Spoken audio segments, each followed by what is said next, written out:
Yang selanjutnya saya ingin sampaikan melalui video ini bahwa untuk memilih hewan kurban terdapat beberapa syarat sahnya hewan kurban yang kita pilih. Jadi kurban ini betul-betul istimewa karena diatur juga dalam syariat agama kita tentang tata cara pemilihan hewan kurban. Jadi tadi yang pertama, hukum kurban adalah sunnah muakkad, ya, sunnah yang betul-betul dianjurkan atau sedikit lagi dia bisa menjadi wajib. Yang kedua, yang diatur dalam prosesi ibadah kurban ini adalah prosesi memilih hewan kurban.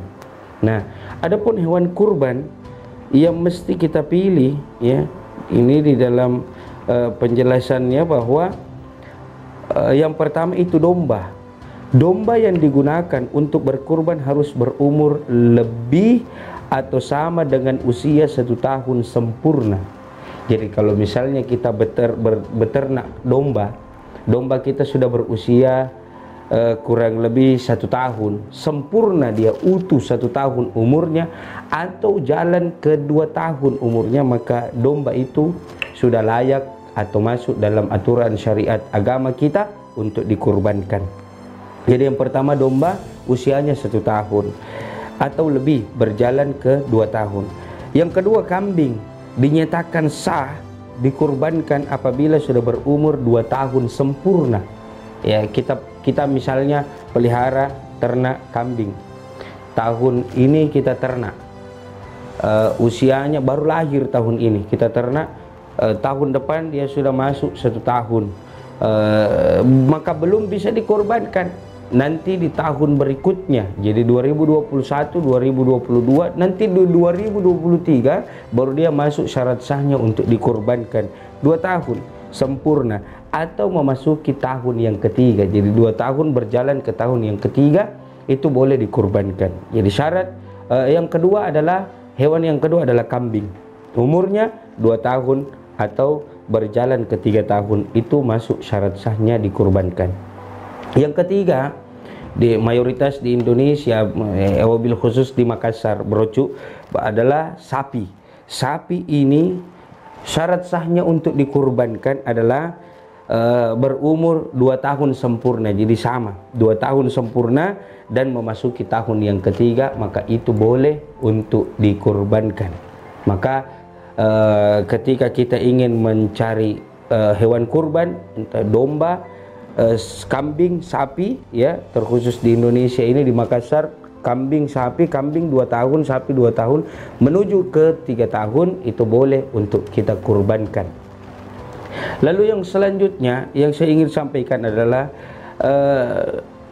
tentunya ada beberapa hal yang mesti kita perhatikan dalam memilih hewan kurban. Karena memilih hewan kurban ini berkaitan dengan syarat sahnya kita berkurban. Jangan sampai kita memilih hewan kurban yang salah, ya. Antara lain yang mesti kita pilih adalah hewan yang tidak termasuk di dalam syarat sahnya hewan kurban yang bisa dikurbankan adalah hewan yang salah satu matanya buta atau cacat. Maka kalau ada sapi, kambing yang ingin kita belanja, yang ingin kita beli, lalu kita perhatikan matanya cacat atau buta salah satu matanya, maka tidak boleh untuk dikurbankan. Yang kedua, binatang itu pincang pada salah satu kakinya. Sapi pincang salah satu kakinya, kambing pincang salah satu kakinya, maka tidak boleh untuk kita beli, disembelih dengan niat dikurbankan. Yang ketiga, hewan yang sakit dan sangat kurus. Jadi memang mesti bekerja sama dengan dokter hewan. Jadi semua yang memiliki peternakan atau ternak hewan itu harus diperiksa hewan ternaknya, apalagi di waktu-waktu seperti sekarang ini, di saat orang gencar-gencarnya mencari hewan kurban. Jadi setidaknya ketika kita berada di peternakan harus kita minta surat keterangan sehatnya itu sapi dari dokter hewan yang menangani peternakan tersebut. Yang selanjutnya, terakhir, binatang yang terputus sebagian atau seluruh telinganya serta sebagian atau seluruh ekornya. Maka kalau ada kambing atau sapi yang terputus sebagian, ya, artinya terbelah sebagian telinganya atau seluruh telinganya, semua telinganya. Misalnya 2 telinganya tidak ada satu, terputus satu, maka itu tidak sah untuk dijadikan hewan kurban. Atau sebagian ekornya ataupun seluruh ekornya, ya, tidak ada, terputus, maka tidak boleh dijadikan hewan kurban karena tidak termasuk, dia termasuk hewan yang cacat, maka tidak boleh disembelih dengan niat berkurban. Lalu penting bagi umat Islam untuk mengetahui makna serta keutamaan ibadah kurban, ya, karena semua yang Allah ciptakan, termasuk ibadah-ibadah yang Allah perintahkan kepada kita, mau itu ibadah wajib, ibadah sunnah, sunnahnya sunnah muakkad, ya, sunnah ain, sunnah apapun itu hukumnya, maka semua telah diatur oleh Allah sedemikian rupa sampai kepada hikmah-hikmahnya. Nah, hikmah dalam berkurban kali ini saya ingin sampaikan bahwa hikmah dalam ibadah kita berkurban tahun ini meneladani Nabi Ibrahim alaihissalatu wassalam. Contohnya tadi di awal saya sudah sampaikan, Nabi Ibrahim sami'na wa ta'na, maka ini juga yang harus kita ambil. Paling tidak dari 100% kadar sami'na wa ta'nanya Nabi Ibrahim, ya kita 5%, ya itu sudah sangat luar biasa, karena kalau 100% wah level Nabi. Nah, itu yang pertama, hikmahnya meneladani Nabi Ibrahim dan Nabi Ismail alaihissalatu wassalam. Yang kedua, mendapatkan pahala dan ridho dari Allah. Pahala berkurban ini amat sangat luar biasa besarnya dan amat sangat berfungsi pahala berkurban ini ketika kita menghadapi yaumil hisab, di mana semua amalan-amalan yang kita lakukan ketika kita hidup di dunia termasuk ibadah kurban ini, wallahi demi Allah berucu akan diperhitungkan oleh Allah Subhanahu wa taala. Jadi yang kedua, ridhonya Allah, ya. Ridho ini sering saya bahasakan, saya ibaratkan seperti barokah, berkah, ya.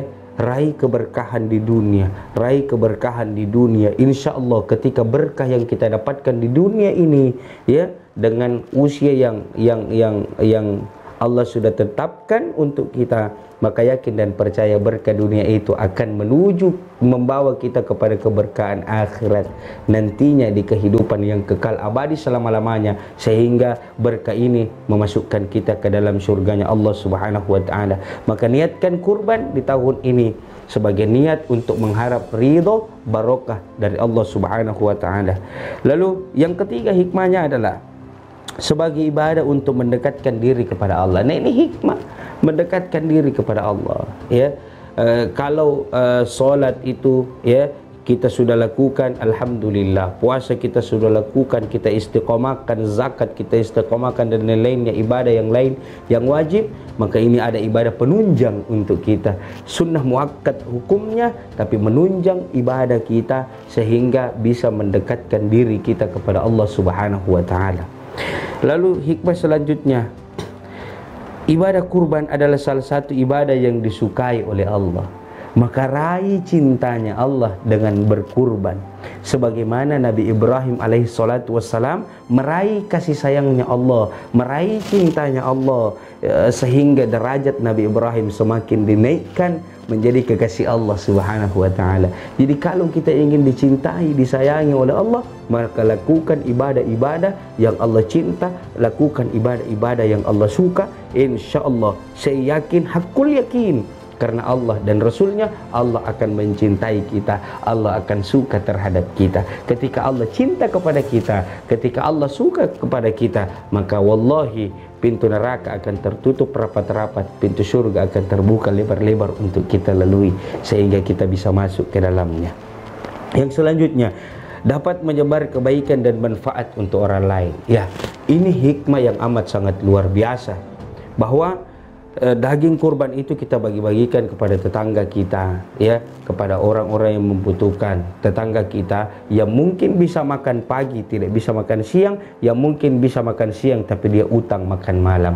Olehnya itu, broci dimanapun kita seluruhnya berada, inilah hikmah-hikmah daripada berkurban. Maka niatkan hati kita untuk berkurban kepada Allah Subhanahu wa taala.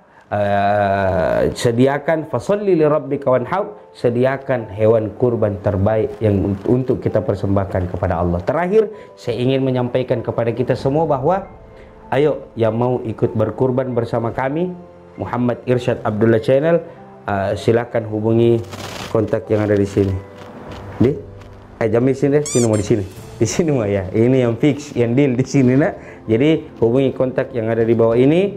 Insyaallah kami masih menerima ya, karena kami memang masih kekurangan beberapa orang untuk 1 ekor sapi ya. Harganya uangnya berapa Ustaz? 1.800.000.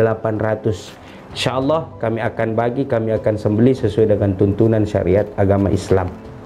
Percayakan kurban Anda kepada kami, insyaallah ketika Anda percayakan kurban Anda kepada kami, maka kami akan amanah menjalankan kepercayaan beroci yang ada di mana saja. Oke? Mau kurban? Ayo sini ki. Sama ki nah, berkurban dah. Insyaallah. Mudah-mudahan seluruh apa yang kita niatkan untuk ibadah kepada Allah seluruhnya diterima oleh Allah Subhanahu wa taala. Sekian dari saya Muhammad Irsyad Abdullah, wallahul muwaffiq ila aqwamit thariq. Jangan pernah lupa subscribe, like and share sebanyak-banyaknya, share kepada datuk, tata, opata, mamata, bapata, tetanggata, sepupu, semuanya berucu. Saya undur diri. Assalamualaikum warahmatullahi wabarakatuh.